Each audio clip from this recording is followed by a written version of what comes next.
Assalamualaikum warahmatullahi wabarakatuh. Waalaikumsalam warahmatullahi wabarakatuh.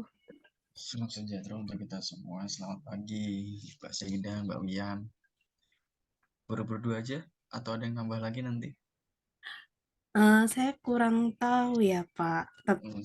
Untuk Fadli apalagi, Pak? Soalnya dari UTS selesai kemarin pun saya nggak ngelihat dia gitu loh, Pak. Di matkul lain pun. Oh gitu, oke oke. Oke.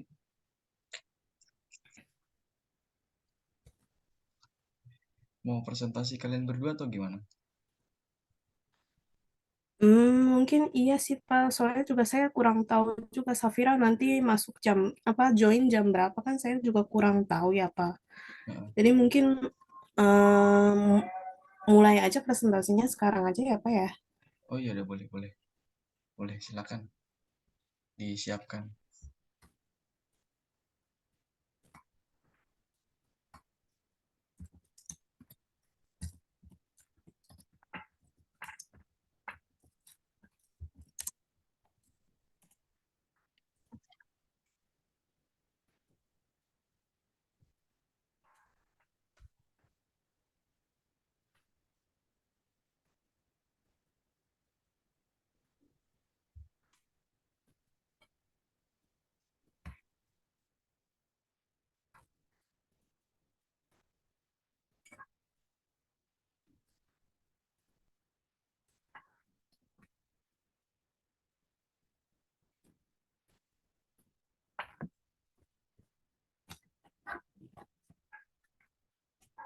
Sudah kelihatan belum?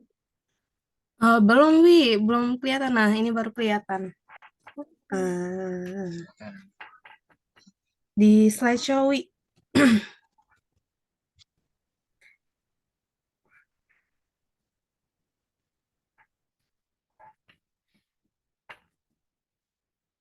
Slideshow aja langsung. Ya, Assalamualaikum warahmatullahi wabarakatuh.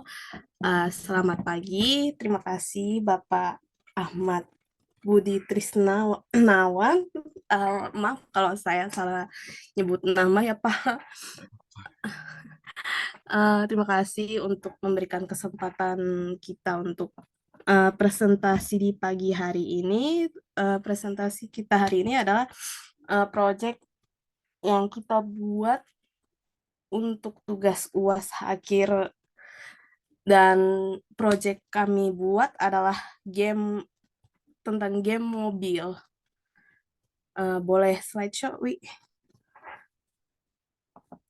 Yang disusun oleh saya dan rekan-rekan saya yang lain, Wiang Wahyuningsi, Safira Salsadiasya, Raka Aditya, dan Fadli Hidayat ya, walaupun Raka dan Fadli tidak kelihatan ya, tapi ya sudah lah ya, mau dia apa lagi.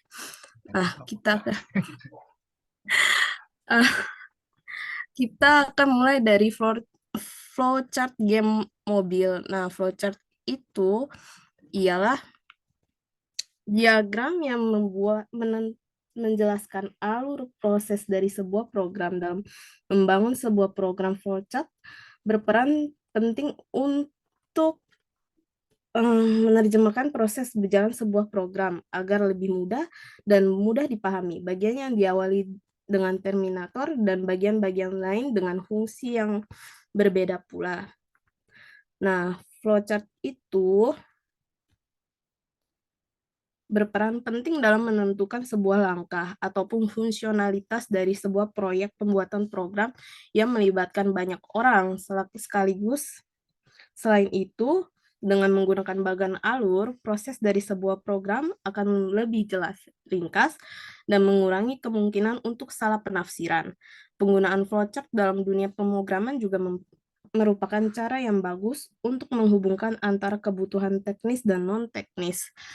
Nah, kita di sini bisa lihat flowchart yang kemarin kita buat, flowchart game mobil mulai dari diawali dengan Terminator, diakhiri dengan Terminator juga. Kita mulai, kita proses dengan menu, terus decision kita ada yang dari pertama start, kalau misalkan kita mulai decision-nya kita diproses, mulaikan gamenya. Kalau misalkan dia menabrak objek, maka game tersebut sudah selesai. Lalu kalau misalkan sudah game over, kita bisa memencet sebuah tombol apapun untuk mengembalikan ke menu. Nah, decision set dari menu plus tersebut masih mempunyai start, interaction, selanjutnya selection option. Nah, interactionnya sendiri adalah menggunakan tombol A untuk ke kanan dan ke kiri untuk D. Dan interaction sendiri mempunyai beberapa dokumen seperti ini. Dan kalau misalkan mau diakhiri quick, ya sudah selesai gamenya. Nah, slide selanjutnya akan dipresentasikan oleh Wiyang Wahyuningsi. Saya persilakan untuk mempresentasikan slide selanjutnya.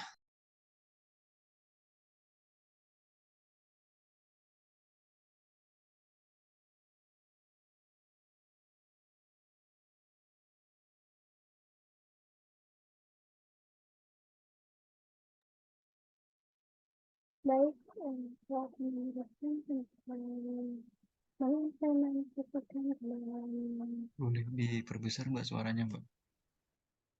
Gak usah malu-malu, santai aja.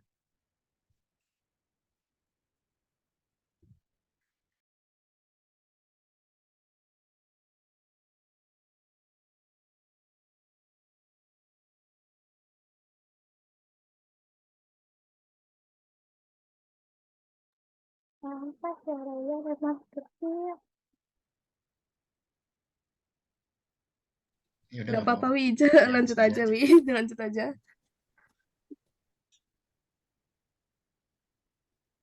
Maka dalam pembuatan ini menggunakan input atau element string untuk input dan outputnya.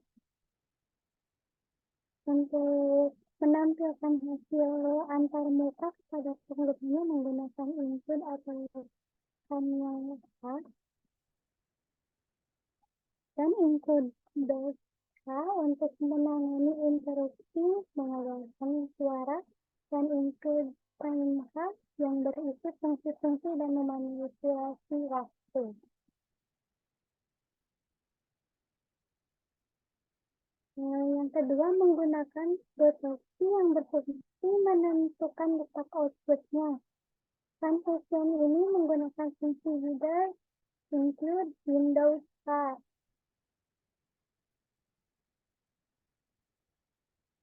Yang ketiga nested for loop yang berarti notasi O besar untuk codingan tersebut. X pangkat N tumbuh secara eksponensial. Terus memakai parameter int. Parameter adalah sebuah nilai yang menunjukkan ke dalam sebuah variabel dalam fungsi.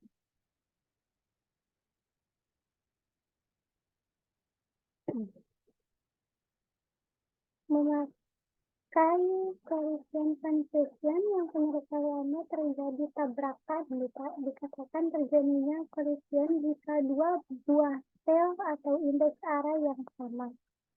Memanggil dua mobil tetapi yang berfungsi digerakkan hanya satu. Untuk slide selanjutnya adalah lampiran proyek tersebut.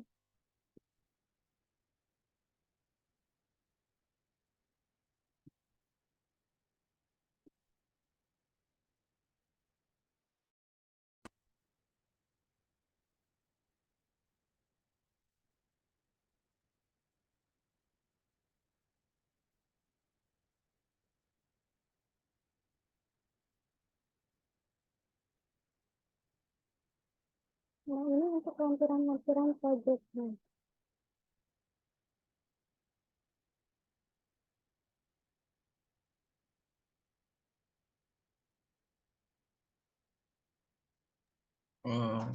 Boleh tanya dulu ntar Mbak Saida, Mbak Wian, Mbak Safira.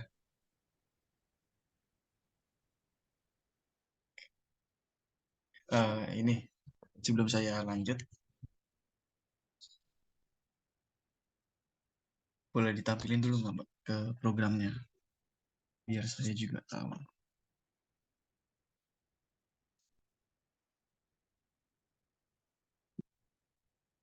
Bentar ya, Kak. Iya.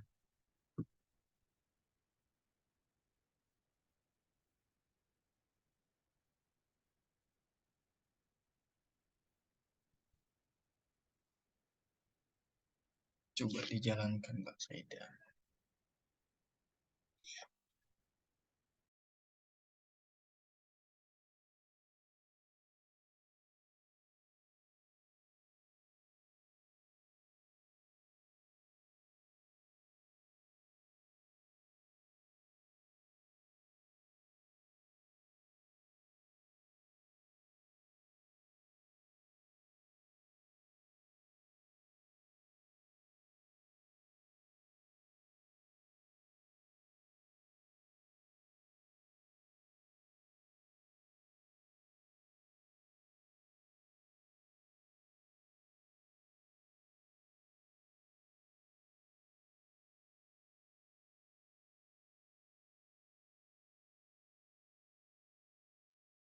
Dijalankan aja Mbak, nggak apa-apa.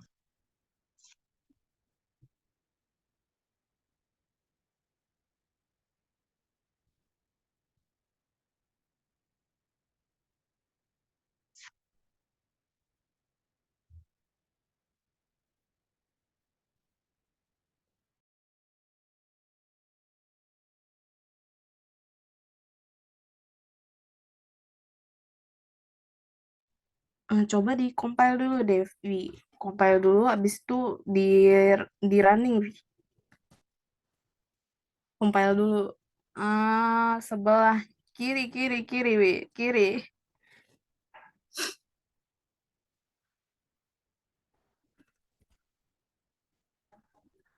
Terus coba running deh.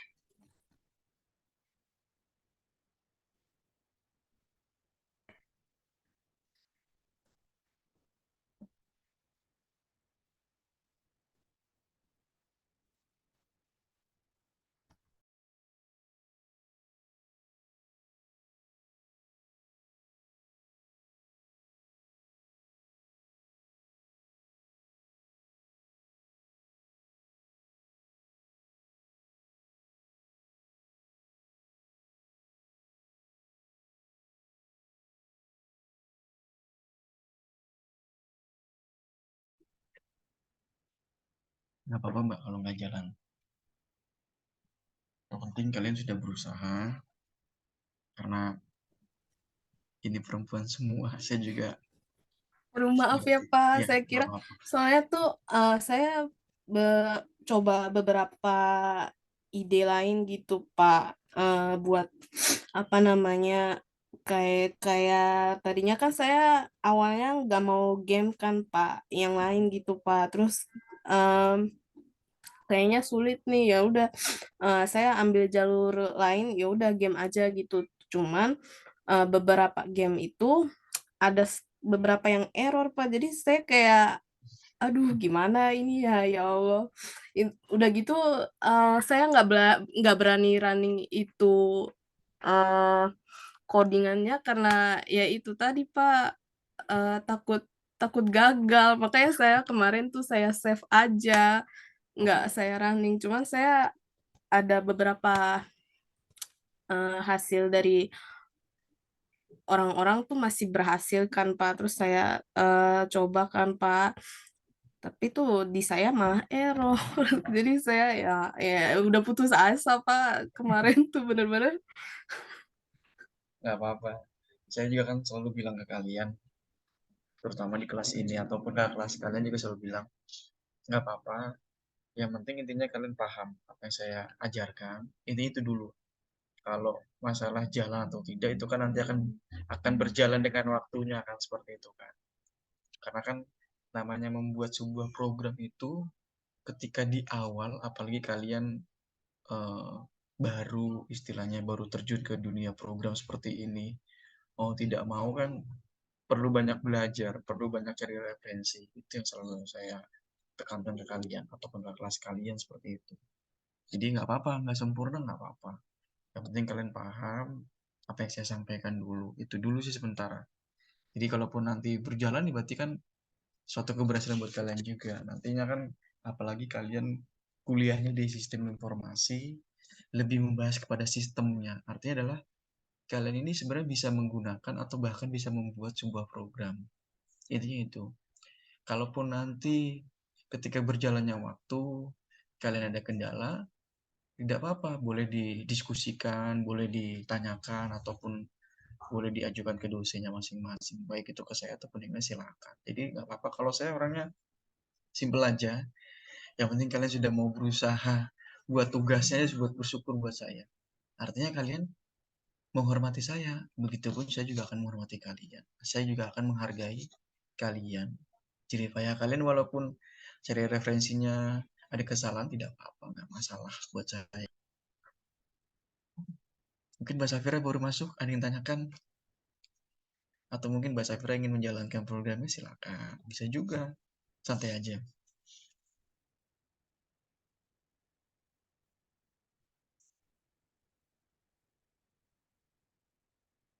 Oke, nggak apa-apa Mbak Bian, boleh dikeluarkan saja, nggak apa-apa.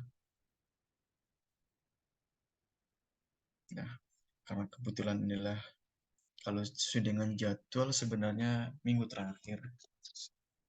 Tapi saya ingin maksimalkan di minggu terakhir ini, di pertemuan terakhir ini karena apa ya? Tanggung jawab saya adalah ketika nanti di UAS, artinya saya tidak boleh mengecewakan kalian. Begitupun sebaliknya. Itu. Jadi kalau sebaliknya malah mengecewakan, ya jadi masalah besar. Oke, tidak apa-apa. Saya lanjut ke materi saja sambil mengisi waktu yang ada di pertemuan ke-15. Saya akan lebih bahas tentang mengenai pemrosesan arsip, sekaligus nanti sedikit mengenai UASnya nanti. Ada sedikit nanti di akhir sesi saya akan jelaskan. Oke.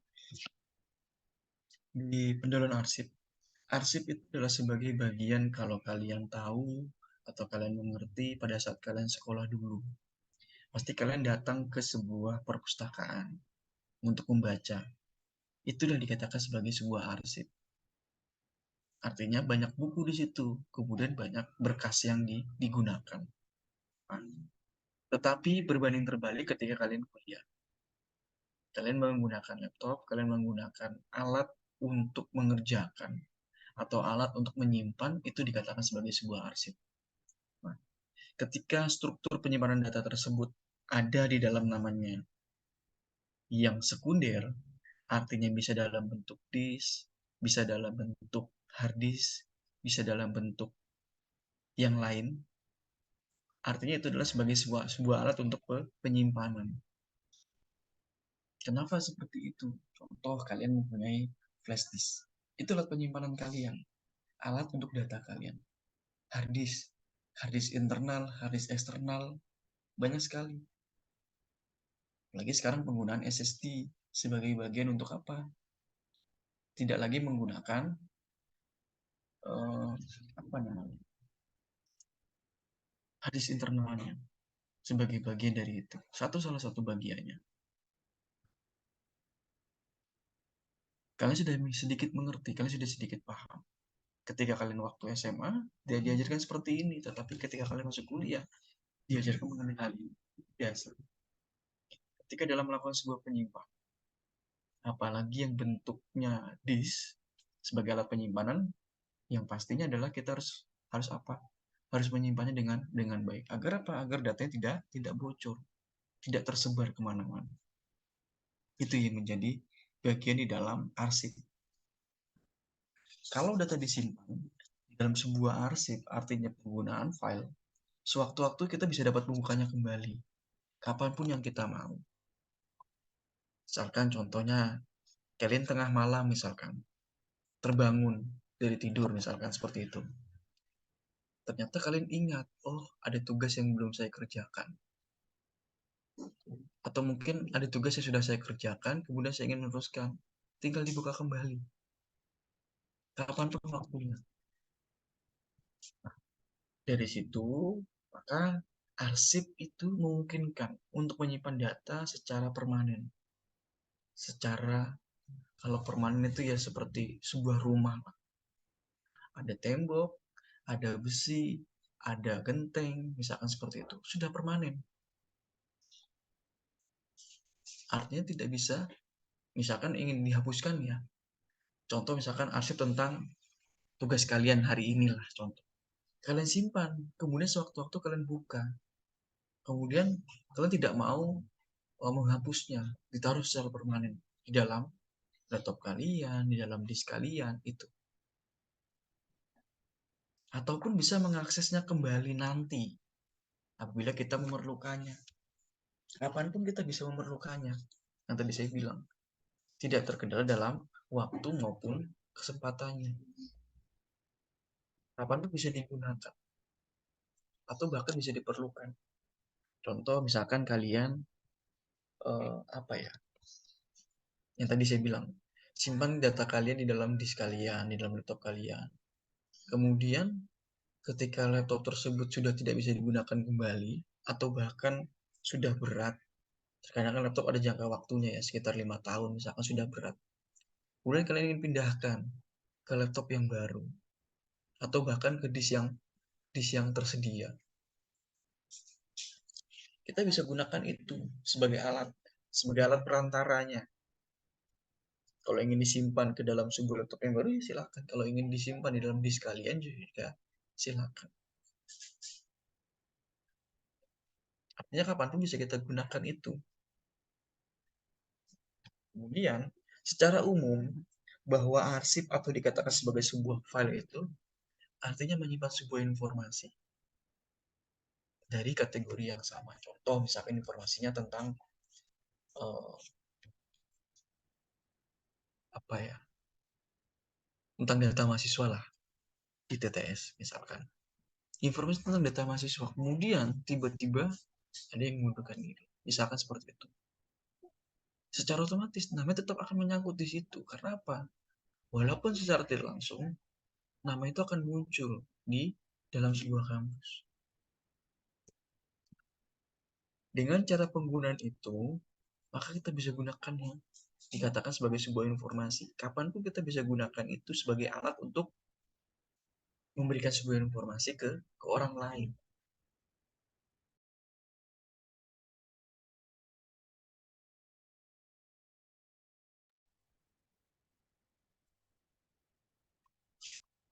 Itu. Jadi secara umum adalah kita memberikan sebuah informasi, menyimpan sebuah informasi tentang apa yang kita lakukan. Contoh misalkan seperti itu tadi, tentang data mahasiswa. Jadi file itu ya tentang data mahasiswa, tidak ada tentang yang lain. Atau bahkan tentang tugas kalian selama 1 semester misalnya. Ditaruh oleh kalian di dalam sebuah flash disk, kalian simpan, tugas saya selama 1 semester ini seperti ini. Contoh seperti itu. Hasilnya ini. Kalian simpan. Karena sewaktu-waktu kita akan gunakan itu kembali. Entah mungkin nanti kalian sudah semester 7 atau mungkin di semester akhir. Kalian bisa gunakan itu sebagai apa? Sebagai alat untuk menyimpan sebuah informasi tadi. Nah, informasinya nanti kita bisa temukan beberapa tahun kemudian. Atau mungkin kalian sudah nanti ya sudah berkeluarga, kemudian kalian masih menyimpan data tersebut. Artinya kalian sudah menggunakan itu sebelumnya. Kalian masih ingat dengan apa yang sudah digunakan, sudah diperlukan. Nah, di dalam setiap item, artinya perlu direkam ke dalam sebuah arsip atau file. Itu dikatakan sebagai record, sebagai rekaman.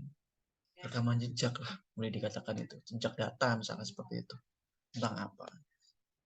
Nah, sebenarnya ada 2 penyimpanan di dalam sebuah arsip yang dikatakan sebagai organisasi data. Ada yang beruntun dan juga ada yang acak. Contoh misalkan secara beruntun apa, secara acak apa. Bisa saja data kalian ditaruh secara acak di dalam satu file, misalkan tentang kampus, filenya tersebut. Isinya semua. data tersebut acak. Bisa saja secara beruntun file kampus kemudian dijelaskan semester 1 tugas mata kuliah A, tugas mata kuliah B, tugas mata kuliah C, materi A, seperti itu secara beruntun. Kalau acak yang tadi saya bilang keseluruhan secara global. Nah, arsip secara beruntun adalah sebuah kumpulan rekaman yang tipenya sama ketika diakses secara beruntun juga. Mulai dari rekaman pertama sampai rekaman yang dituju sampai dengan rekaman yang terakhir.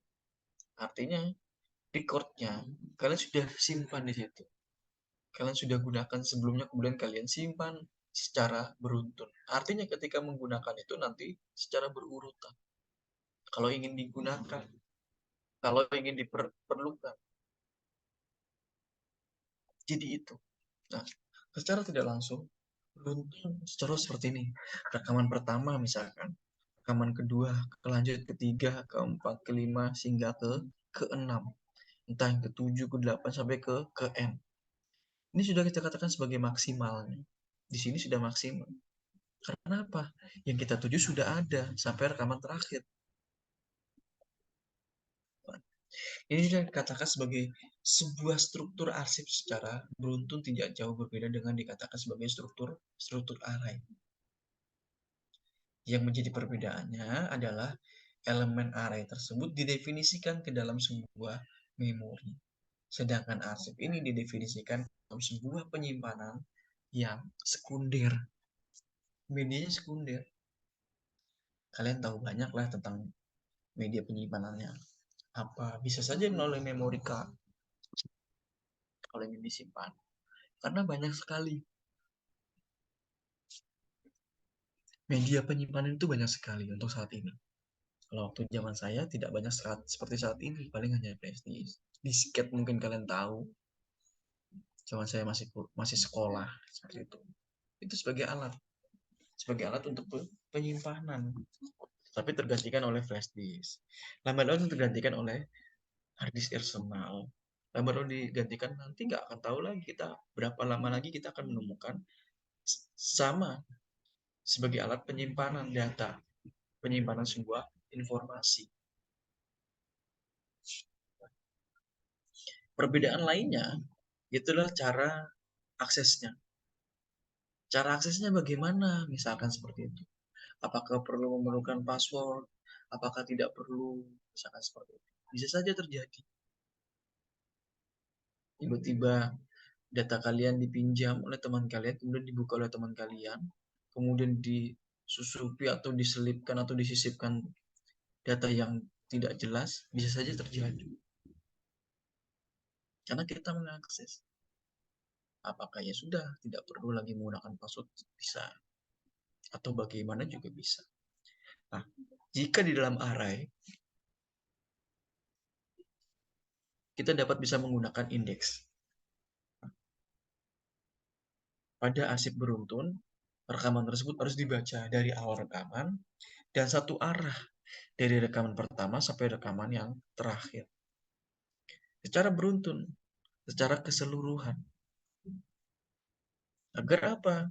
Agar kita membacanya tidak belok kanan, belok kiri. Lurus. Kalau jalannya lurus ya lurus. Seperti itu. Artinya adalah secara beruntun.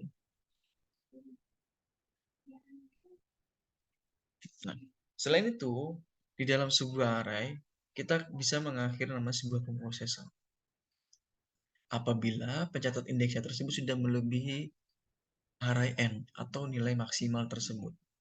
Maka dalam arsip pembacaannya yang terakhir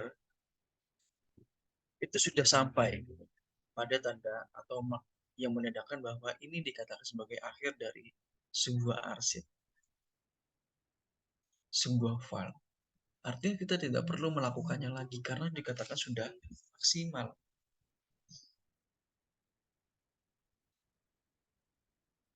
Tidak perlu lagi melakukan hal itu. Jadi secara tidak langsung kalau menggunakan secara beruntun memang halnya seperti ini. Aksesnya jelas kemana. yang akan kita tarik datanya seperti apa.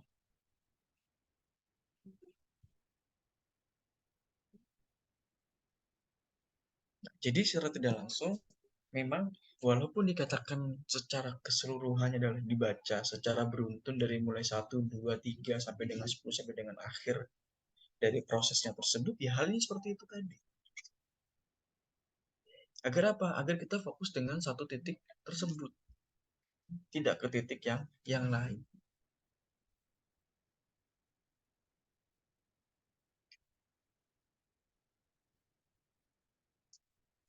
Nah, itu seperti itu. Jadi secara tidak langsung berjalan demikian.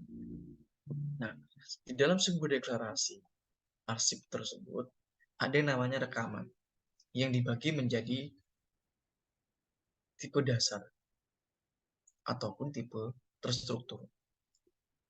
Nah, kalau tipe dasar kalian sudah paham lah, ada integer, ada real bilangannya, ada karakter, ada boolean, ada string.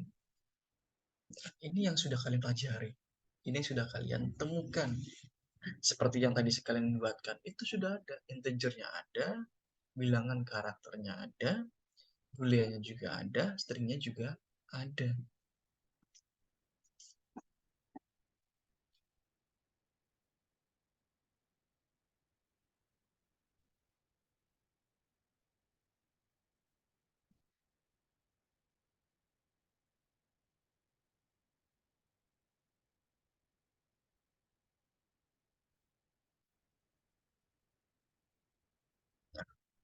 Ataupun terstruktur, tadi terstruktur dengan, ataupun tipenya terstruktur dengan menggunakan sebuah record atau rekaman tadi.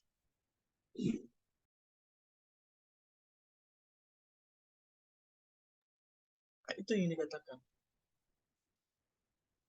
Kalian sudah temukan tadi, tapi kalian belum bisa menemukan tentang recordnya. Atau mungkin kalau record kalian sudah tahu lah sebelumnya dengan menggunakan media penyimpanan tadi. Banyak hal. Nah, di dalam setiap rekaman ada yang namanya arsip beruntun. Ini tipenya sama, harus bertipe yang sama. Baik itu tipe dasar maupun tipe yang terstruktur. Artinya, dalam penggunaan rekaman tersebut, padahal ada di tipe terstruktur, tetapi ada kaitannya dengan tipe dasar tersebut. Yang harus dikaitkan kenapa? Agar tipenya sama, tidak berbeda.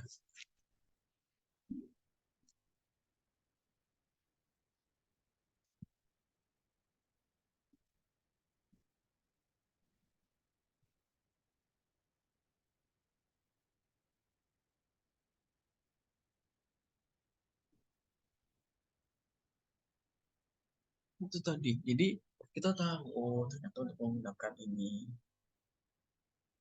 dengan jadi secara tidak langsung kita bisa tahu, oh, ya, demikian tadi. Karena apa? Dalam nama tipe arsip tersebut ada yang dikatakan sebagai bagian dari tipe rekaman. Itu yang disebut sebagai tipe bentukan. Di dalam setiap nama itu seperti itu.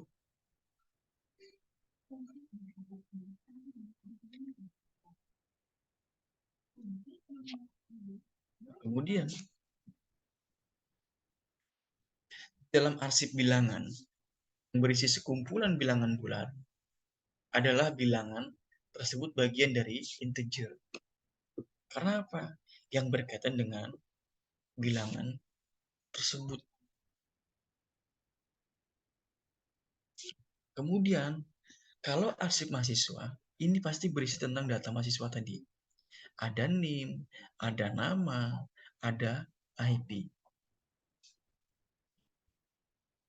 atau IP lah, indeks prestasinya.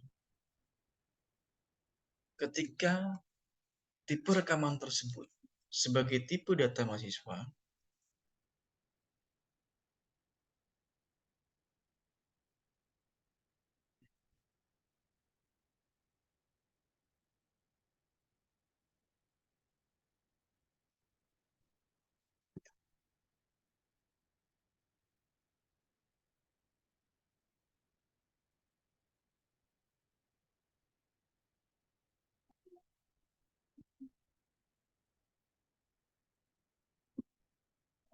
rekamannya itu tadi.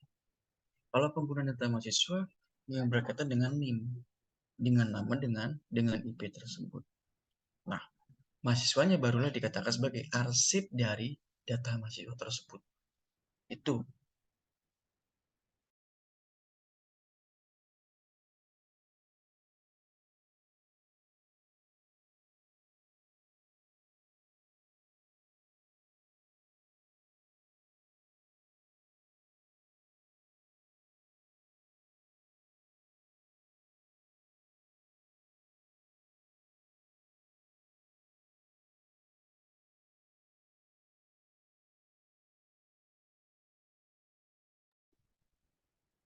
Lalu, kalau secara logika, bahwa arsip itu dibagi menjadi beberapa bagian. Rekaman pertama, rekaman kedua, hingga rekaman ketiga. Contoh misalkan 001, namanya Adi. IP-nya adalah 3,82. Itu dikatakan sebagai rekaman pertama. Rekaman keduanya adalah 004, NIM-nya. Kemudian atas nama Fitri. Dengan IP-nya adalah 2,97. Begitupun selanjutnya, rekaman ketiga juga seperti itu. Nanti dia akan tahu, oh ternyata rekaman pertama, kedua, ketiga itu adalah rekaman data mahasiswa tersebut. Baik itu NIM, nama, ataupun IP-nya.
Oke.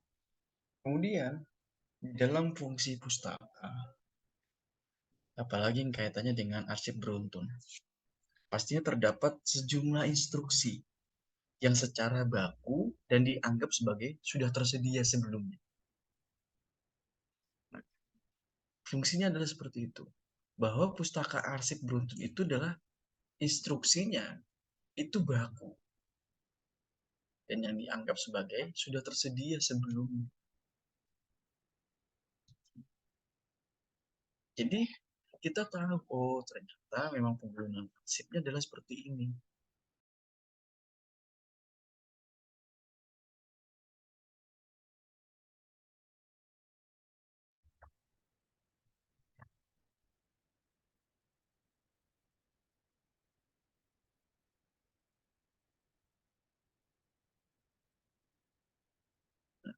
Jadi tahu, oh ternyata memang secara beruntun dan ini baku. Sama halnya penggunaan misalkan penggunaan include kalau dalam bahasa pemrograman bahasa C. Include itu sebagai baku. Karena apa? Tidak lagi bisa menggunakan yang lain tanpa menggunakan include dahulu. Coba kalian buatkan, kemudian kalian jalankan, tidak akan bisa tanpa ada include tersebut. Include itu sebagai baku. Kemudian kalau yang lain itu saling menyesuaikan dengan yang ada di dalam bahasa programan tersebut.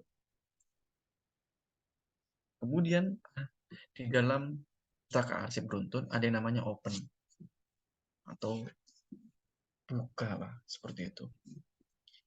Nah, inilah dikatakan sebagai sebuah fungsi untuk membuka sebuah arsip yang beruntun. Ya. Jadi fungsinya adalah untuk membuka arsip secara beruntun agar ketika dibaca ataupun ditulis sudah siap, sudah ready, tinggal menggunakannya saja. Ya. Kalau prosedurnya ketika membuka inputan tersebut adalah dengan membuka arsipnya tersebut. Nama arsipnya apa? Apakah tipenya arsip tersebut penggunaannya apa atau bagaimana, tinggal tergantung dari kondisinya. Nah, barulah kita menggunakan kode. Kode ini katakan sebagai integernya. Itu secara penggunaannya. Nah, ketika membuka sebuah arsip secara beruntun, pastinya kita perlu membaca dan menulisnya. Kalau misalkan kodenya dengan menggunakan 1, artinya dibuka untuk bacaan. Kalau misalkan kodenya 2 adalah untuk merekam. Bisa kita sesuaikan lah. Banyak yang bisa kita gunakan. Tergantung dari apa yang kita kerjakan atau lakukan nantinya. Tergantung hal itu. Tetapi tetap sama. Bahwa arsip tersebut adalah pastinya membuka. Barulah ke Frit. Kalau Frit lebih pada bagaimana untuk membaca sebuah rekaman yang sekarang. Sedangkan ini ditunjuk oleh pointer tersebut.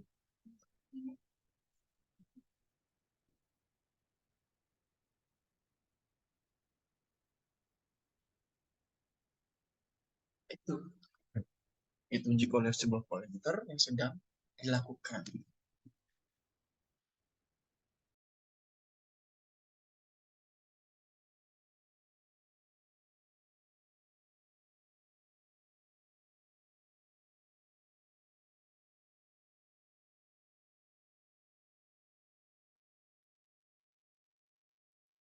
Kalau menggunakan sebuah Frit, sebenarnya bersama dengan apa tadi.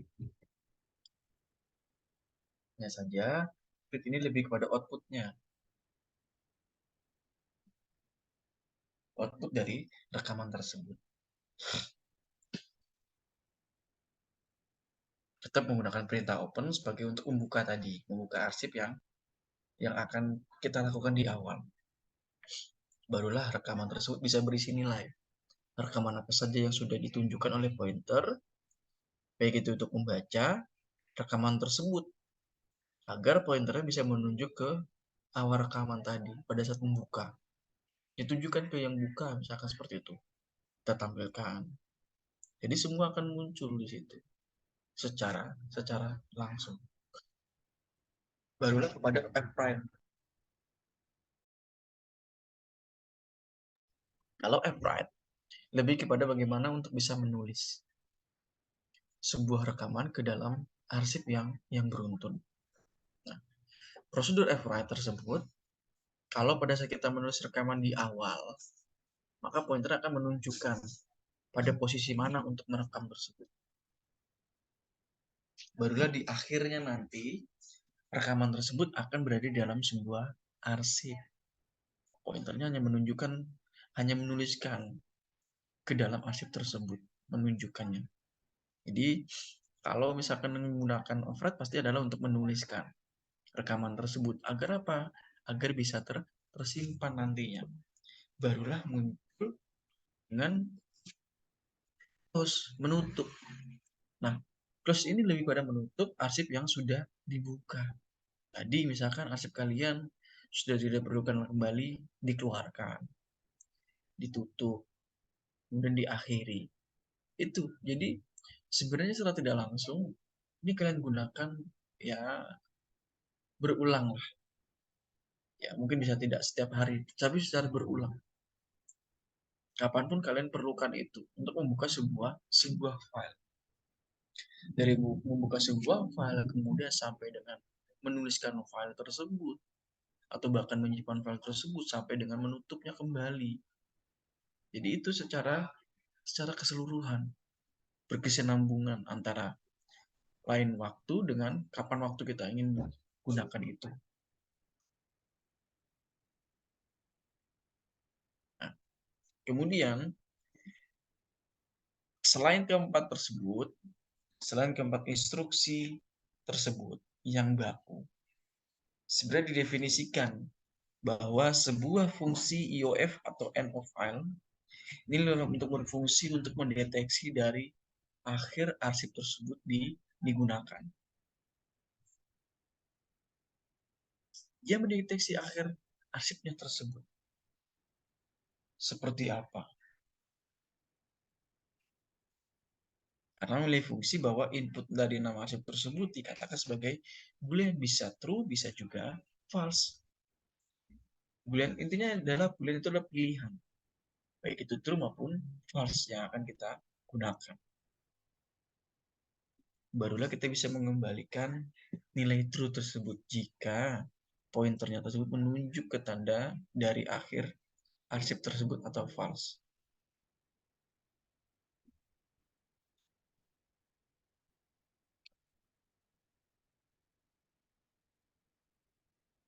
Kemudian, pasti adalah untuk membuat sebuah arsip secara beruntun.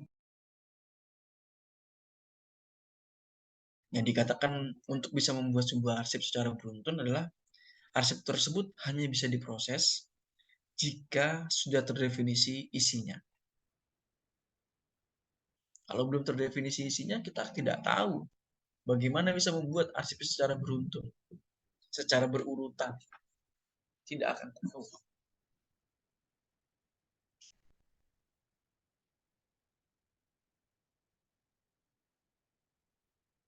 Nah, langkah pertama yang perlu adalah membuat arsip adalah menyiapkan arsip untuk perekaman dengan menggunakan perintah open, yaitu dengan menggunakan kode 2. Nah, langkah pertama adalah seperti itu, membuat arsip. Disiapkan dahulu arsipnya, kemudian baru melakukan untuk perekaman. Tergantung dari apa yang kita lakukan. Kalau misalkan dengan penggunaan arsip tersebut ternyata berbeda, ya tinggal tergantung kebutuhannya tadi. Seperti apa untuk menggunakannya, untuk melakukannya.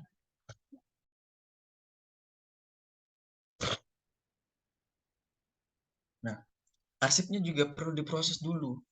Kalau sudah terdefinisi, tapi kalau belum terdefinisi, tidak perlu diproses, dilakukan itu. Tapi dilihat dulu, oh ternyata sudah terdefinisi. Saya tinggal melakukannya saja. Maka baru bisa diproses arsipnya tersebut. Yang pertama adalah menyiapkan arsipnya terlebih dahulu.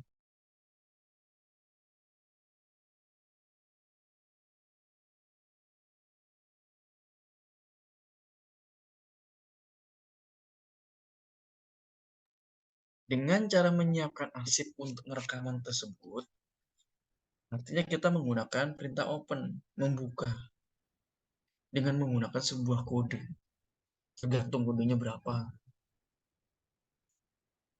mau membukanya. Agar apa? Prosesnya bisa dilakukan. Untuk membuat sebuah arsip itu bisa dilakukan. Tadi sudah didefinisikan dahulu, kalau ingin diproses, lalu sudah disiapkan, tinggal diproses untuk perekamannya. Barulah step by step-nya sudah berjalan di situ. Barulah kedua, itu dengan cara membaca data. Baca data yang akan direkam di dalam piranti masukan. Kemudian barulah menuliskan data tersebut ke dalam arsip dengan menggunakan fwrite. Tadi menuliskan. Cara bagaimana kita bisa masukkan nilai tersebut, misalkan diarsipkan, misalkan bilangan bulat itu dengan nilai 1 sampai dengan nilai n. Nilai n inilah dibaca sebagai piranti masukan. Artinya ada di akhir biasanya kalau n tersebut.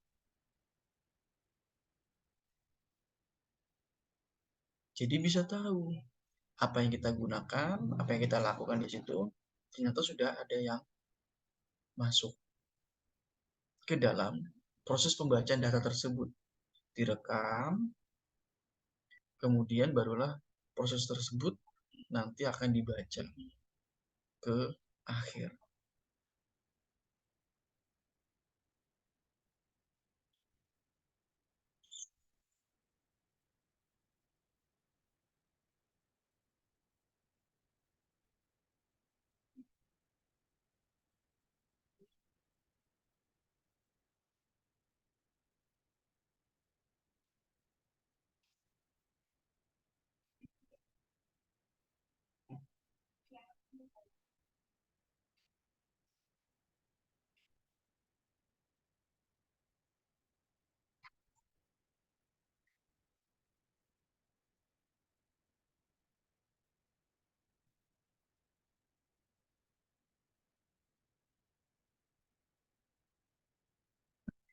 yang dilakukan. Misalkan dengan menggunakan sebuah arsip.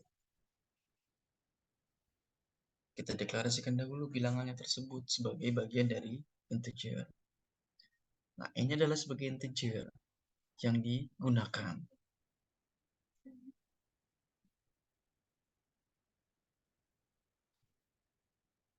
Barulah I-nya sebagai integer juga, karena lebih kepada pencacahan pengulangan tersebut. Skip. Kalau untuk data mahasiswa, misalkan ingin mengarsipkan sebuah data mahasiswa, pasti datanya mahasiswa dulu ada. Kemudian baru bisa diarsipkan, tiba data mahasiswa dari mulai name, kemudian nama, kemudian IP, tadi saya jelaskan tadi. Algoritma berjalan. Tetapi secara beruntun. Untuk pengisiannya berdasarkan dengan apa? Dengan NIM-nya biasanya. Berdasarkan dengan NIM. Pada saat di input di awal. Itu yang menggunakan kalau dengan mengarsip data mahasiswa tersebut. Dengan cara demikian, seperti itu. Barulah proses bacaan arsip tersebut secara beruntun. Merupakan kebalikan dari proses pembuatan arsip. Nah, pembacaan arsip secara beruntun artinya adalah kebalikan dari proses pembuatan arsip. Artinya sudah berbeda.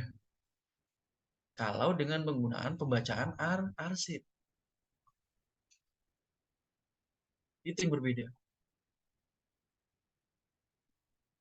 Jadi kebalikannya dari proses pembuatan arsip tersebut.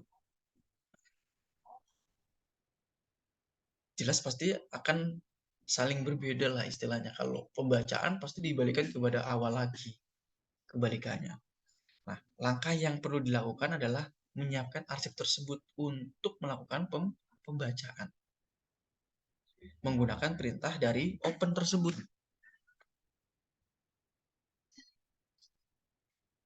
Dengan menggunakan kode 1. Itulah yang digunakan. Dengan menggunakan pembacaan arsip tersebut. Nah, jelas pasti akan berbeda. Karena apa? Penggunaan arsip itu digunakan untuk apa? Tadi untuk menulis, untuk membaca. Intinya itu. Kalau ingin gunakan arsip tersebut secara beruntun.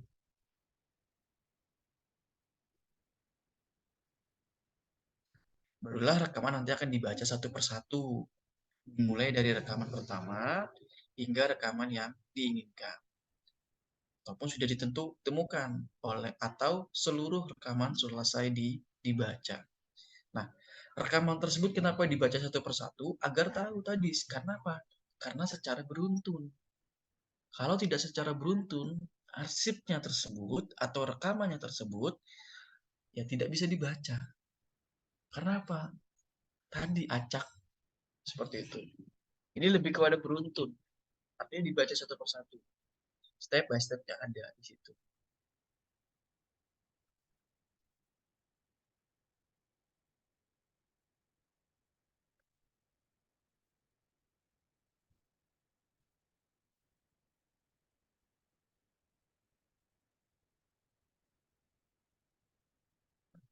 Karena rekaman dibaca satu persatu, jadi bisa agak memakan waktu yang lumayan lama.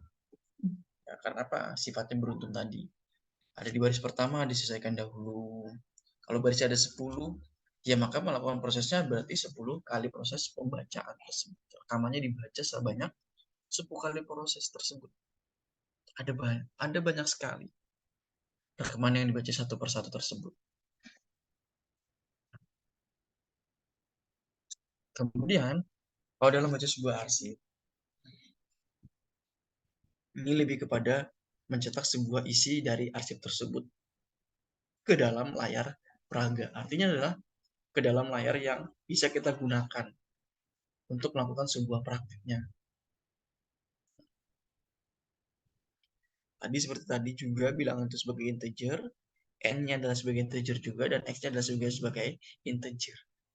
Nah, kalau n-nya lebih kepada nilai bulat tersebut, nilai bilangan bulat. Nah, kalau x-nya adalah sebagai sebuah rekaman yang dilakukan.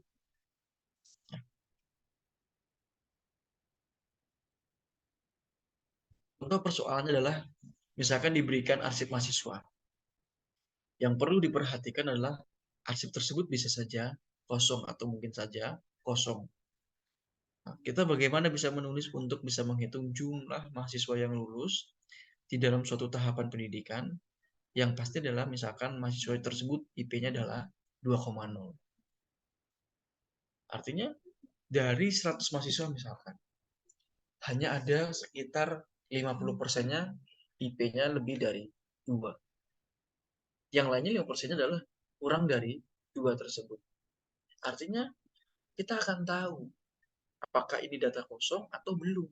Kalau datanya kosong, berarti kita perlu melakukan pengisiannya, penulisannya, agar datanya nanti yang ingin disampaikan atau diinformasikan sudah ada.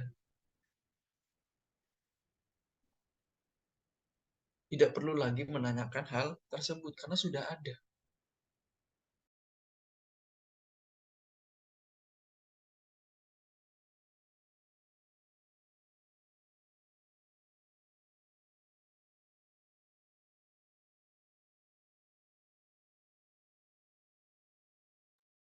Nah, barulah kita lakukan pengisian datanya. Berapa banyak mahasiswanya yang akan kita gunakan. Jadi seperti itu.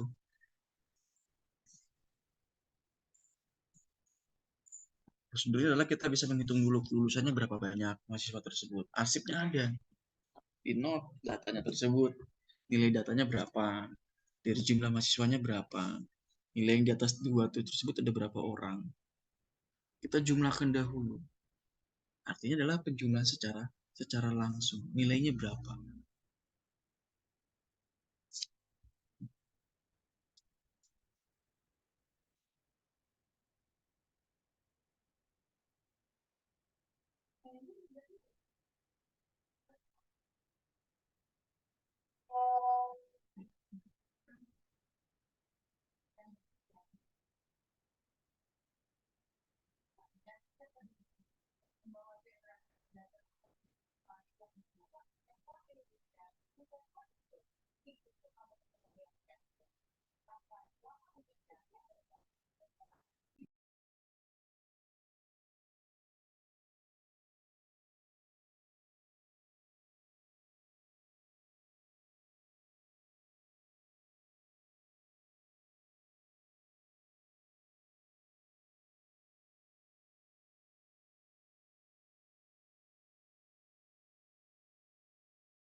Nah, solusi yang pertama adalah kita tahu bahwa rekaman data mahasiswa tersebut tadi kalau misalkan kosong ya perlu kita isikan dahulu.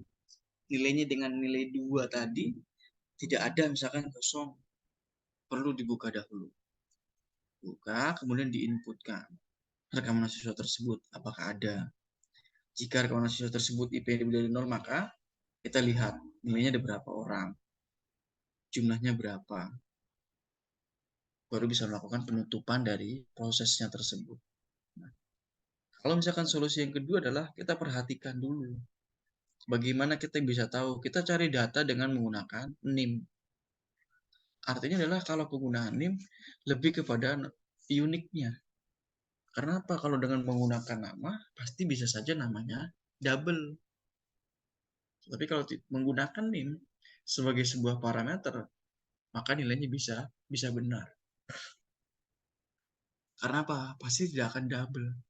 Berdasarkan dengan sistem yang digunakan. Tapi kalau dengan menggunakan nama, itu bisa saja double. Nah, dicari NIM, penggunaan secara menggunakan NIM tersebut. Ada berapa orang yang menggunakan atau mendapatkan nilai tersebut. Dicari dari NIM-nya. Kalau ketemu, ya, bahwa nama tersebut dengan menggunakan NIM tersebut ada, NIM-nya, nilainya akan muncul. Datanya pun juga akan muncul secara keseluruhan.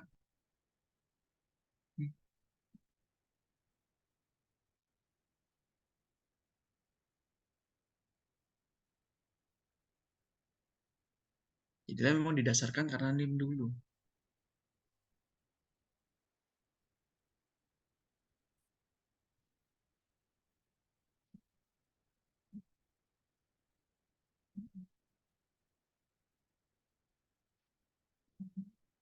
Apalagi misalkan ketika mau lolos sebuah data dari 13.59601 misalkan. Ini contoh saja ya, misalkan seperti itu. Si Ezra ini dengan menggunakan NIM tersebut, ya, dia bisa mendapatkan mata kuliah tentang IT, kemudian mata kuliah tentang umum, dan mata kuliah tentang informatika, misalkan seperti itu. Si Ezra Ibrahim. Nah, kalau misalkan dengan menggunakan nama Ezra yang ditampilkan, maka dia akan muncul juga nama Ezra Purwoko juga. Tapi kalau dengan menggunakan NIM, dia hanya tampil satu kali saja.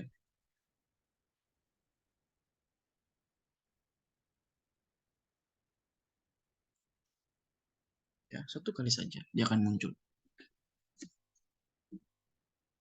Hanya muncul nama itu saja. Karena berdasarkan dengan NIM.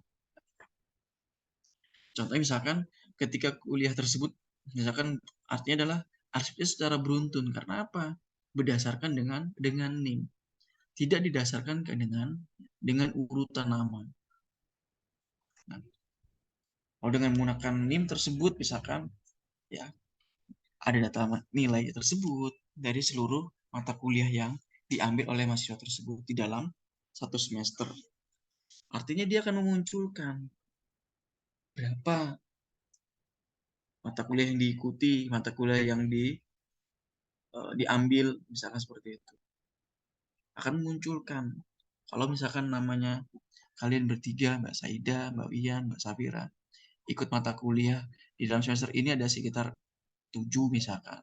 Dia akan muncul, tapi dengan satu yang dari NIM tersebut. Memunculkan dengan itu.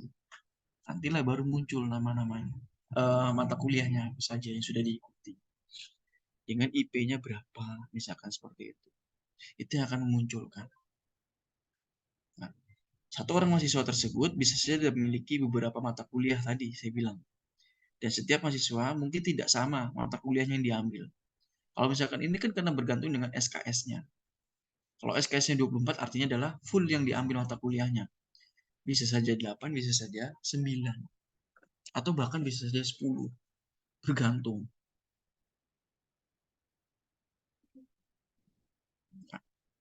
Rekaman dengan menggunakan NIM tersebut sama disimpan secara berurutan agar setiap rekaman tersebut akan berisi datanya apa saja, mulai dari NIM, mulai dari nama mahasiswa, mulai dari kode mata kuliahnya, mulai dari bobot SKS yang digunakan, yang diambil, atau bahkan indeks prestasinya, nilainya tersebut berapa. Dia akan memunculkan dengan menggunakan proses tersebut. Karena apa? Dalam pengelolaan data mahasiswa. Tidak yang lain. Jadi memunculkannya seperti itu. Kalau dengan menggunakan mahasiswa.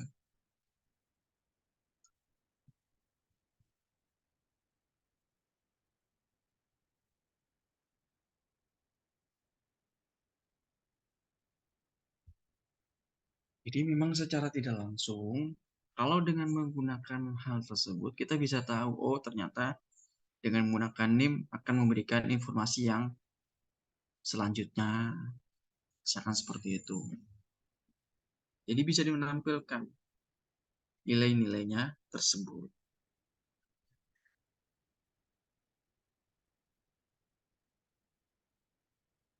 Mungkin yang tanyakan tidak, silakan ditanyakan. Sebelum saya lanjut ke slide berikutnya.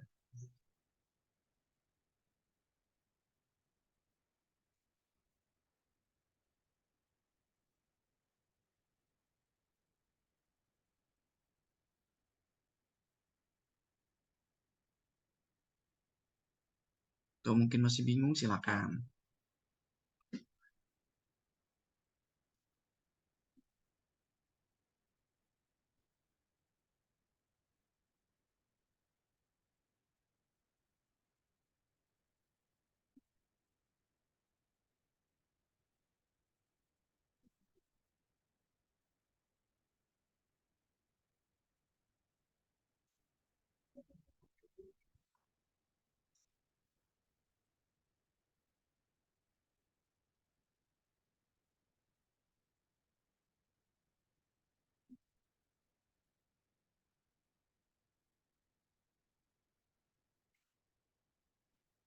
Oke, kalau tidak saya lanjut ke materi berikutnya.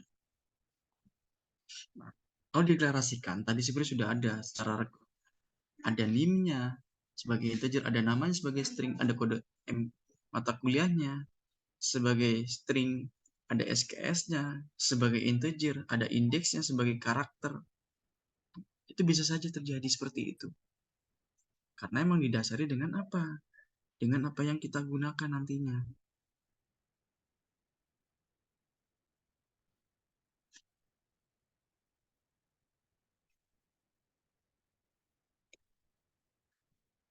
Nah, ini adalah bagian dari tipe data mahasiswa. Artinya adalah tipe data yang kita gunakan nantinya.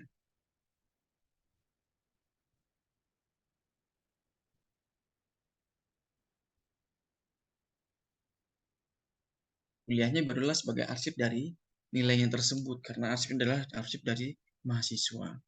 Jadi begitu, kalau misalkan dengan penggunaan yang berkaitan dengan data mahasiswa, dia akan memunculkan dari NIM dahulu. Jadi diingat, yang pasti adalah diingat dari NIM-nya dahulu, baru yang lain, baru selanjutnya.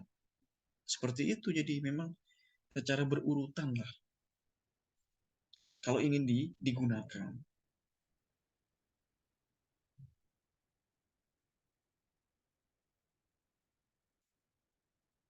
Kemudian data mahasiswa tersebut akan dibaca dari mulai papan ketik, artinya adalah menggunakan keyboard sebagai inputan atau masukan. Barulah disimpan ke dalam sebuah arsip kuliah tersebut. Kalau misalkan jumlah data mahasiswanya yang dimasukkan tidak ditentukan sebelumnya, maka proses pembacaan datanya dari papan kunci tetap akan berhenti jika kode NIM-nya sudah mencapai 9999. Jadi sudah mencapai angka maksimal seperti itu yang ditampilkan.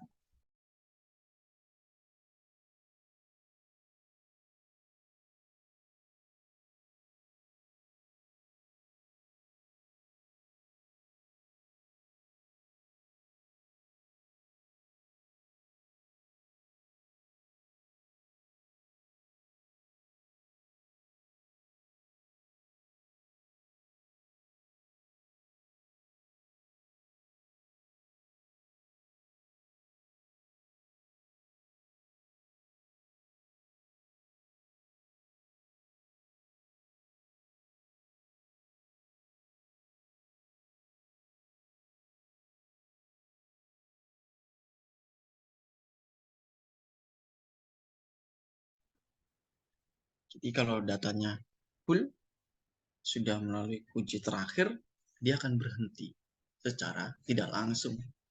Kenapa? Sudah mencapai titik yang maksimal tadi.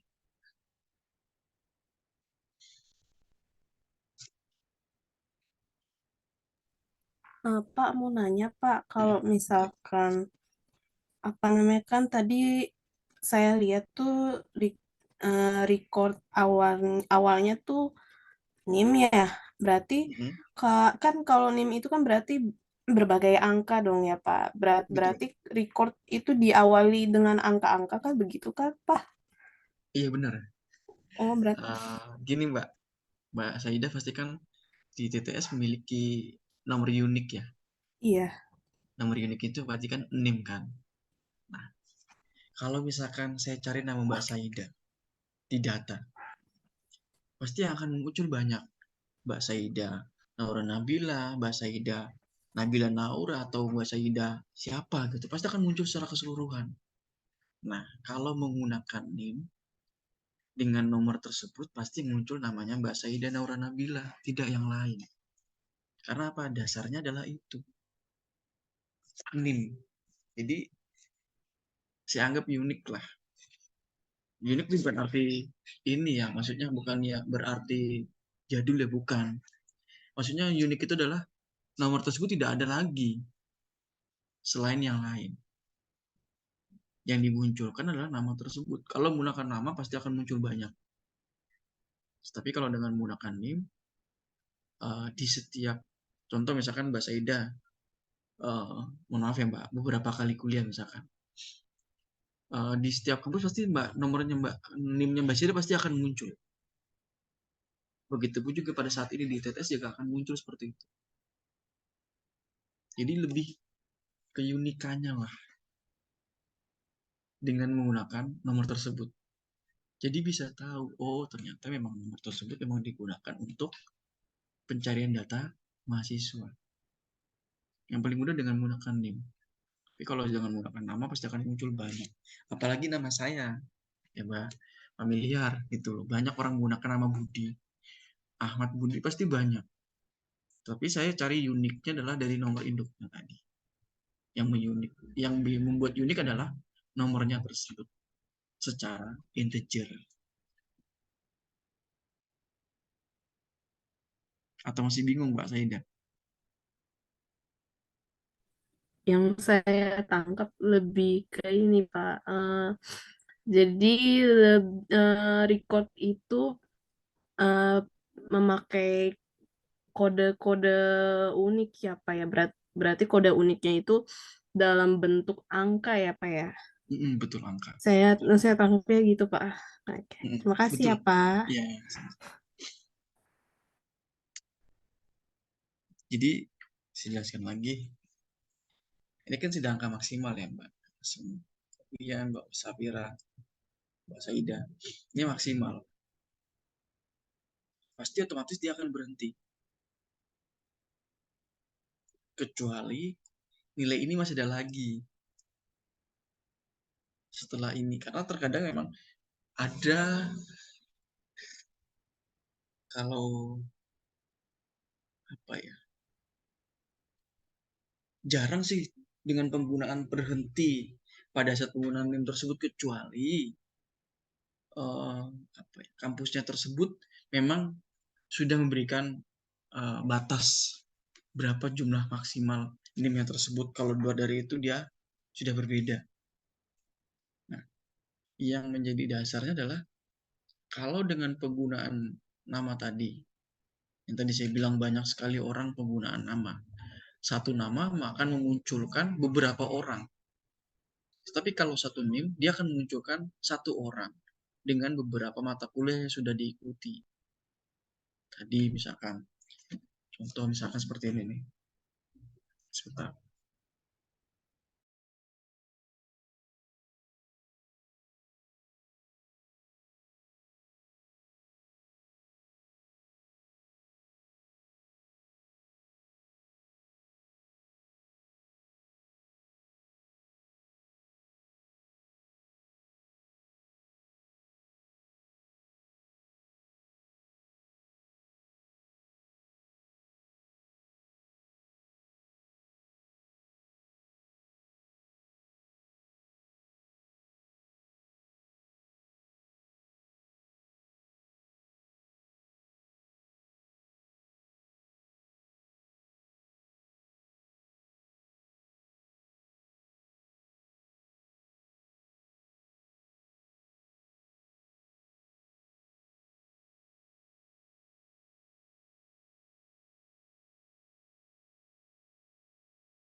Saya kasih contoh nih.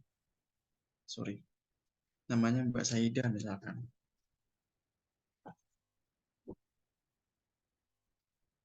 Kan muncul banyak Mbak Saida. Saidanya sendiri dia akan muncul. Kita pakai nama Naura, Saida Naura.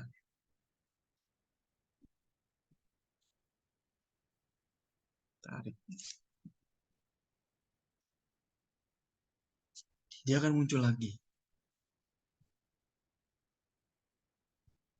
Nabilanya muncul di perguruan tinggi.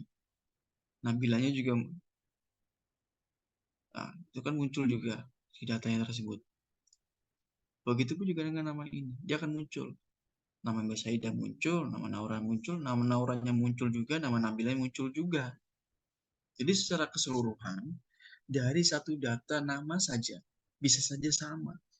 Tetapi kalau dengan penggunaan NIM, jelas pasti berbeda. Tidak akan sama. Karena NIM itu lebih unik dengan satu kampus tersebut, sudah otomatis. Tidak akan berbeda. Kalau dengan menggunakan NIM tersebut. Berbedanya itu.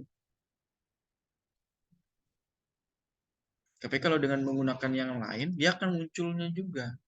Oh, banyak namanya tersebut. Munculkan secara keseluruhan.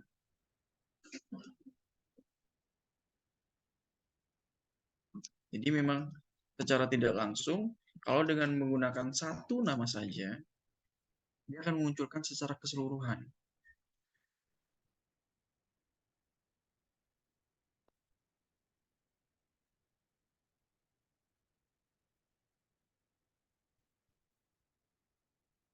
Munculnya seperti itu. Yang memunculkan bahwa dengan menggunakan satu nama saja munculnya secara keseluruhan. Jelas pasti akan berbeda.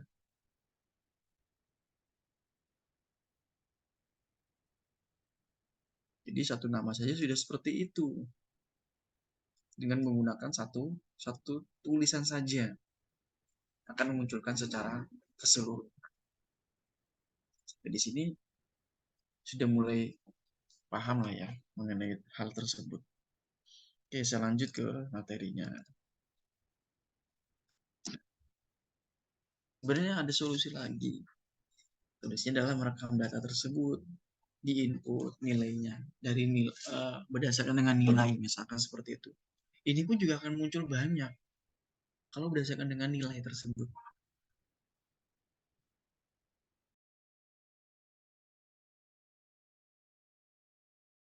Itu akan memunculkan banyak yang digunakan dari nilai tersebut. Bisa saja juga sama. Nilai IP-nya berapa, dia akan muncul. Jadi arsip itu banyak sekali. Direkamnya banyak sekali dari mulai mata kuliahnya dengan berdasarkan berapa puluh SKS yang diikuti. Itu secara keseluruhan muncul seperti itu. Jadi memang berdasarkan dengan apa yang dilakukan oleh si data tersebut. Apalagi misalkan dengan membuat sebuah nilai berdasarkan dengan NIM tertentu. Nah, misalkan NIM-nya adalah nama Ezra Ibrahim misalkan.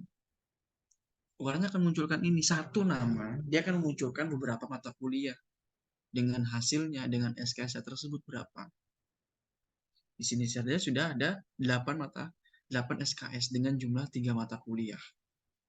Bisa kita bayangkan bagaimana kalau misalkan 24 SKS akan memunculkan 8, 9, atau bahkan bisa 10 mata kuliah yang dimunculkan. Artinya ada 10 nilai dengan jumlah SKS 24, ada 10 mata kuliah yang ditampilkan di situ. Kalau misalkan seperti itu. Nanti akan munculkan seperti ini. Dengan data-datanya tersebut. Dimunculkan dengan nilainya yang sudah ada.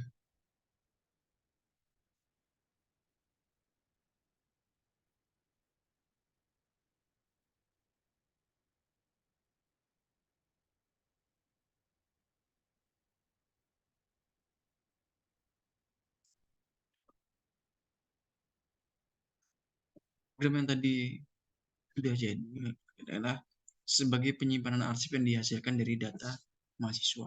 Dari data satu mahasiswa saja, dia akan menampilkan beberapa yang dikerjakan atau yang dilakukan di situ. Barulah kita bisa mencetak hasilnya, nilainya tersebut secara keseluruhan dari satu nama saja akan memunculkan tersebut. Nah, nanti ini akan muncul nanti setelah UAS. Beberapa minggu setelah UAS biasanya akan muncul nilai-nilai tersebut yang akan ditampilkan di dalam data kalian. Yang muncul akan seperti itu. Tapi kalau belum di-input, biasanya oleh dosennya dia akan belum muncul, masih kosong nilainya berapa. Ya muncul hanya saja mata kuliahnya saja, tetapi nilainya belum termuncul. Nah, seperti itulah, belum muncul, belum menampilkan nilainya tersebut. Nah, itu biasanya. Kemudian yang keduanya adalah kita direksikan bahwa dari data mahasiswa tersebut kalau diurutkan dengan nomor urut kuliah, artinya adalah dengan menggunakan NIM tersebut, dia akan memunculkan, akan ketemu. Kalau tidak memunculkan, artinya tidak ada nilai yang ditampilkan, walaupun sudah ditampilkan NIM-nya. Tetapi kalau tidak mengikuti beberapa atau hasil dari mata kuliah tersebut, dia tidak akan muncul. Artinya dia akan stop. Akan menampilkan apa adanya tadi. Kalau digunakan algoritmanya adalah hal seperti ini tadi. Carinya adalah dengan menggunakan NIM tersebut yang bisa menampilkan nilainya. Dan jika ketemu, dia akan mencetak ini.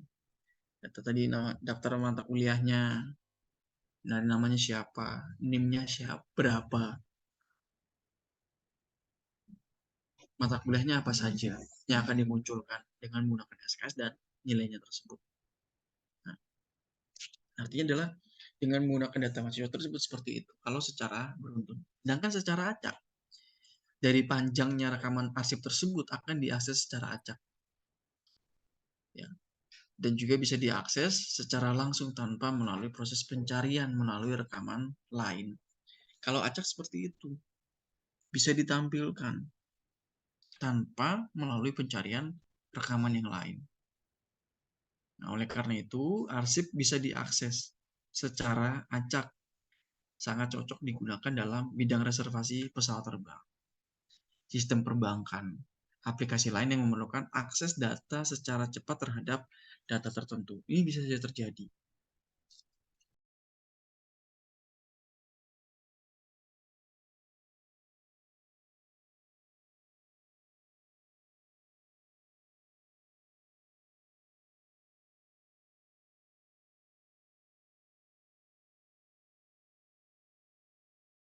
Kenapa saya bilang bisa saja terjadi? Itu tadi, kalau misalkan ingin mencari tiket pesawat, ingin mencari tiket kereta ke suatu tujuan misalkan, ini kan acak. Tidak akan menampilkan secara berurutan. Tiba-tiba akan memunculkan nilai berapa, silakan di-input. Nah, seperti itu. Secara tidak langsung. Acak. Dan dia akan menampilkan nilai acaknya tersebut. Atau perbankan. Perbankan biasanya adalah mengenai keuangannya, finansialnya, seperti itu. Nah, itu. Jadi secara tidak langsung, prosesnya memang secara acak. Tidak menampilkan beberapa data yang seperti yang tadi, mengenai data mahasiswa. Tidak menampilkan seperti itu. Jelas pasti akan berbeda yang ditampilkan. Makanya penggunaannya secara acak memang didasarkan oleh aksesnya tadi.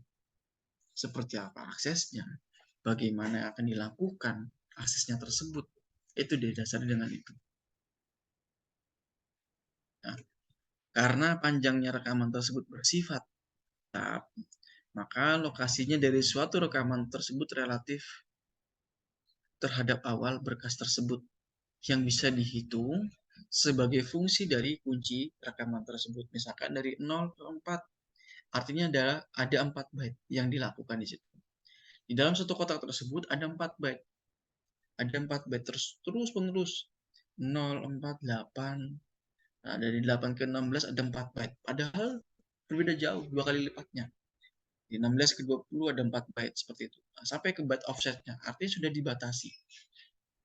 Byte-nya sudah di stop di situ. Terus diberhentikan di situ. Karena sudah mencapai angka maksimalnya. Tidak perlu lagi melanjutkan dari proses baitnya tersebut. Tidak perlu ditampilkan, tetapi sudah selesai dari proses tersebut karena tadi sifatnya tetap. Ya.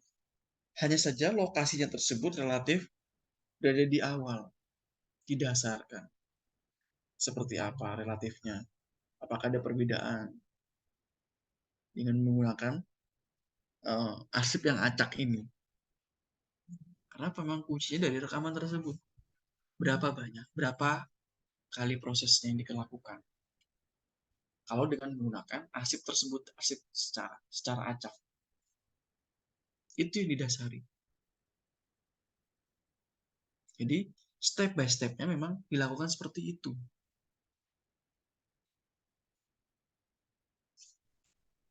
Ini, secara acaknya seperti itu tadi.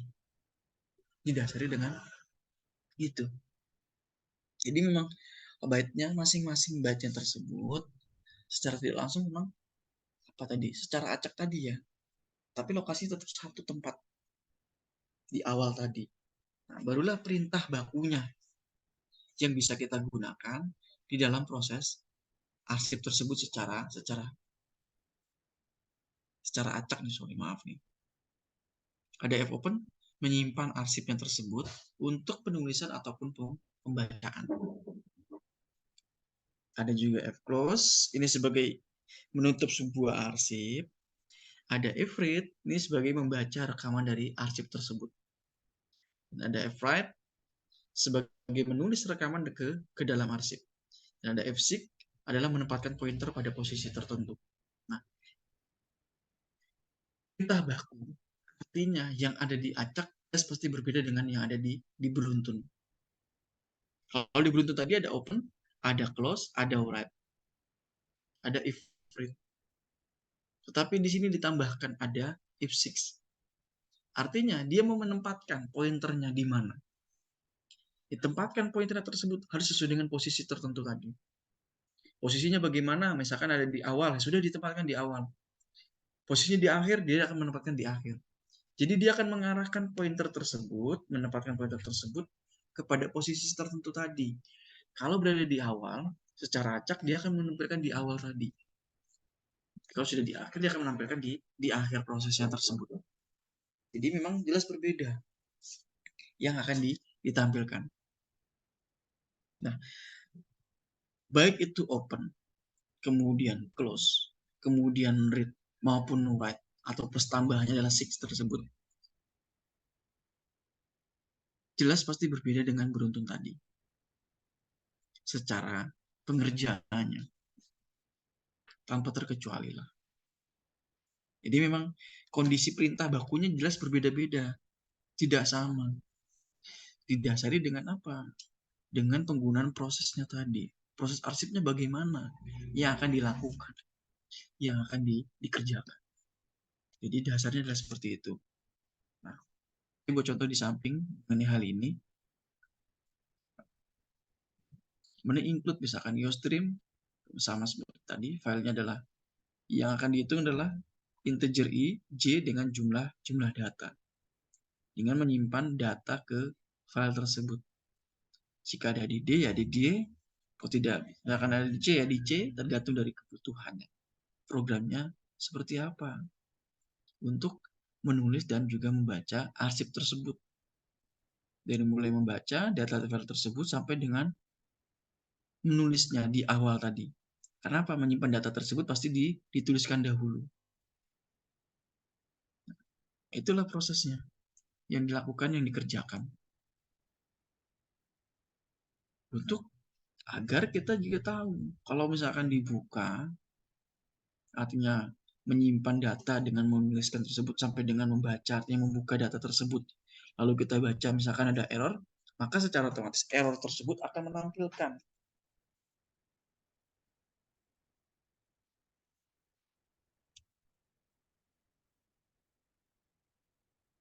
Akan menampilkan error yang memunculkan. Nilainya berapa, jumlahnya berapa. Didasari dengan hal itu.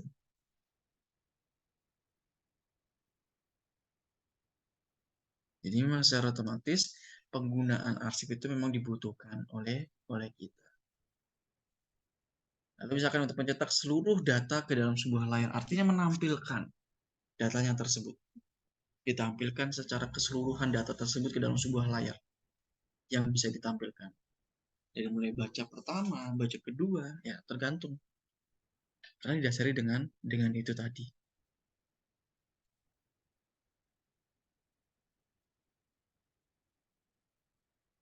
Nah, secara keseluruhan dengan mencetak data tersebut. Jadi memang didasari dengan itu tadi. Nah, seperti tadi random. Nah, ini lebih pada bagaimana menulis ke dan juga membaca dari arsip secara random. Artinya acak tadi. Berdasarkan dengan hal itu tadi. Disimpan, kemudian dibaca secara random. Datanya tersebut ada di mana ditampilkan, membukanya di mana. Jadi memang secara random, secara keseluruhan dari data yang dihasilkan tadi.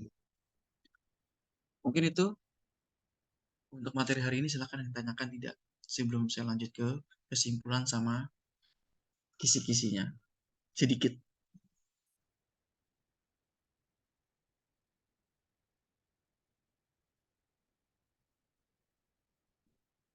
Kalau tidak ada, saya tarik kesimpulan bahwa sebuah arsip atau dikatakan sebuah berkas yang kalian tahu adalah pasti dalam bentuk file biasa yang disimpan ke dalam data.